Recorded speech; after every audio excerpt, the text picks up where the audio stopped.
Welcome to History with Herodotus, where we delve into the depths of the past to uncover the intricacies of human experience. Today, we embark on a journey through one of the most pivotal moments in English history, the English Civil War.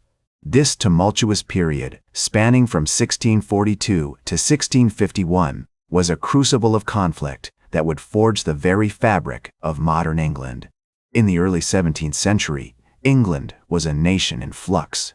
The Stuart dynasty, with King James I at its helm, had inherited a realm still reeling from the tumultuous reign of Queen Elizabeth I. James, a staunch believer in the divine right of kings, sought to consolidate his power and impose his will upon the English people. However, his efforts were met with resistance from a burgeoning class of landowners, merchants, and intellectuals who championed the principles of parliamentary representation and individual liberty. As the years passed, tensions between the monarchy and parliament simmered, awaiting the spark that would ignite the flames of conflict. That spark came in the form of King Charles I, James's son and successor, who ascended to the throne in 1625. Charles, a man of unwavering conviction and unyielding principle, was determined to rule England as an absolute monarch, free from the constraints of parliamentary oversight. His policies, including the imposition of unpopular taxes and the promotion of Catholicism, would prove to be a catalyst for rebellion. One of the key figures in this unfolding drama was John Pym, a charismatic and influential member of Parliament who would become a leading voice in the opposition to Charles's rule. Pym, a skilled orator and strategist, rallied his fellow parliamentarians against the king's abuses of power, arguing that the monarch was accountable to the people and that the rights of Englishmen were enshrined in the ancient traditions of the realm. Meanwhile, the English economy was undergoing a significant transformation. The rise of trade and commerce had created a new class of wealthy merchants and landowners who were eager to protect their interests and expand their influence. These individuals, many of whom were Puritans, sought to create a more just and equal society, free from the perceived corruption and excesses of the monarch and the established church. The king, convinced of his divine right to rule, refused to compromise with his opponents, while Pym and his allies were determined to defend their liberties and limit the monarch's prerogatives. In 1640, Charles, facing financial crisis and opposition from Parliament, was forced to summon a new Parliament, which would come to be known as the Long Parliament. This assembly, dominated by Pym and his supporters, would prove to be a catalyst for revolution as it challenged a king's authority and pushed the boundaries of parliamentary power. Pym and his allies, fueled by their determination to limit the monarch's power, presented Charles with a comprehensive list of grievances known as the Grand Remonstrance, which catalogued the king's abuses of authority and demanded redress. The document, adopted by Parliament on November 22, 1641, was a bold assertion of parliamentary power, and Charles, predictably, refused to accept its terms. The refusal sparked a chain reaction of events that would propel England towards civil war. In January 1642, Charles, fearing for his safety, attempted to arrest 5 prominent members of Parliament, including Pym, on charges of treason. The move backfired, as the Commons rallied around their embattled colleagues, and the king's actions were seen as a blatant attempt to intimidate and subvert the legislative body. The incident marked a point of no return, as Charles, having failed to cow his opponents, began to prepare for military action. On January 10, 1642, Charles left London, never to return, and established his headquarters at Nottingham, where he raised the royal standard, symbolically declaring war on Parliament. The conflict, which would rage across England for nearly a decade, had begun in earnest. The first major engagement took place on August 22, 1642, at Edgehill, near Warwick, where the royalist forces, led by Charles's nephew, Prince Rupert of the Rhine, clashed with the parliamentary army, commanded by Robert Devereux, 3rd Earl of Essex. The battle, though tactically indecisive, set the tone for the war, as both sides suffered heavy casualties and the conflict began to take on a brutal, uncompromising character. The Royalists, also known as Cavaliers, were often depicted as aristocratic, Catholic, and loyal to the crown, while the parliamentarians, dubbed Roundheads, were seen as Puritan, middle class, and committed to the principles of liberty and representation. As the war spread across England, Key cities and strongholds became crucial prizes in the struggle for control.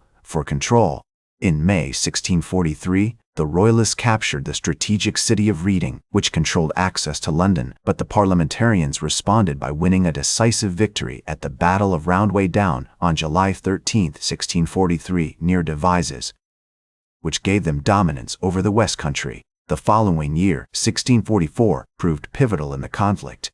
On July 2, 1644, the parliamentary forces, led by Lord Fairfax and the Earl of Manchester, defeated the Royalists at the Battle of Marston Moor near York, which was the largest and bloodiest battle of the war. In the aftermath of Marston Moor, the parliamentarians continued to press their advantage, capturing key strongholds such as Newark and Lincoln and pushing the Royalists back on multiple fronts. As the war ground on, Charles's position became increasingly desperate, and in 1645 he faced a new and formidable opponent, Oliver Cromwell, who had emerged as a brilliant and ruthless military commander. Cromwell's rise to prominence began at the Battle of Marston Moor, where his cavalry played a crucial role in securing the parliamentary victory. He went on to lead the New Model Army, a disciplined and highly effective force created by Parliament in 1645, which would become the instrument of the king's downfall. With Cromwell at its helm, the New Model Army would prove unstoppable, sweeping across England and crushing Royalist resistance with a combination of military skill and ideological fervor. As the conflict entered its final phase, Charles's fate became all but sealed. In June 1645, the New Model Army defeated the Royalists at the Battle of Naseby in Northamptonshire, which marked a decisive turning point in the war. The parliamentary forces, now confident and battle-hardened, pushed on toward the ultimate goal, the capture of the king himself. Charles, realizing his position was hopeless, began to seek refuge with his former allies, the Scots, who had entered the war on the side of Parliament. In January 1646, Charles fled to the Scottish army, then stationed at Southwell in Nottinghamshire, hoping to find safety and support among his erstwhile friends. However, the Scots, bound by their treaty with Parliament, promptly handed him over to the English authorities, who took him into custody on January 30, 1646. The king's capture marked the effective end of the First English Civil War, though the conflict would continue in various forms until the eventual execution of Charles in 1649. As the king's capture marked the effective end of the First English Civil War, the parliamentary forces, now triumphant, began to consolidate their power and shape the future of England. In 1646, Charles was put on trial for high treason, a move that would have been unthinkable just a few years prior. The trial, which took place in January 1649, was a dramatic and historic event, with Charles refusing to recognize the authority of the court. As John Cook, the prosecutor, argued, "The king is not above the law, but the law is above the king," a notion that would have far-reaching consequences for the development of constitutional monarchy. In the end, Charles was found guilty and sentenced to death. On January 30, 1649, he was beheaded outside the banqueting house in Whitehall, an event that sent shockwaves throughout Europe. The execution of the king marked a turning point in English history as the country began to experiment with republican forms of government. The Commonwealth of England, established in 1649, was a radical attempt to create a new kind of state, one that would be based on the principles of liberty, equality, and representation. However, the Commonwealth proved to be short-lived, and in 1660, Charles II, the son of the executed king, was restored to the throne. The restoration marked a significant shift in the balance of power, as the monarchy and the Church of England regained their former influence. Despite this, the legacy of the English Civil War continued to shape the country's development, as the principles of constitutional government and the rule of law became increasingly entrenched. Today, the English Civil War is remembered as a pivotal moment in British history, one that laid the foundations for the country's modern system of government. As historian Christopher Hill once noted, "The English Revolution was a revolution which did not quite happen, yet its impact on the development of democracy and constitutional monarchy cannot be overstated." The war's emphasis on representation, liberty, and the rule of law has inspired movements for reform and revolution across the globe. Its legacy can be seen in the modern British system of government, with its balance of power between the monarchy, parliament, and the judiciary. The war's impact on the development of democracy and constitutional monarchy has been profound, shaping the course of modern history in ways both subtle and profound. That's all for today's History with Herodotus. Remember to like, share, and subscribe, and until next time, remember that, to understand the present, we must first understand the past.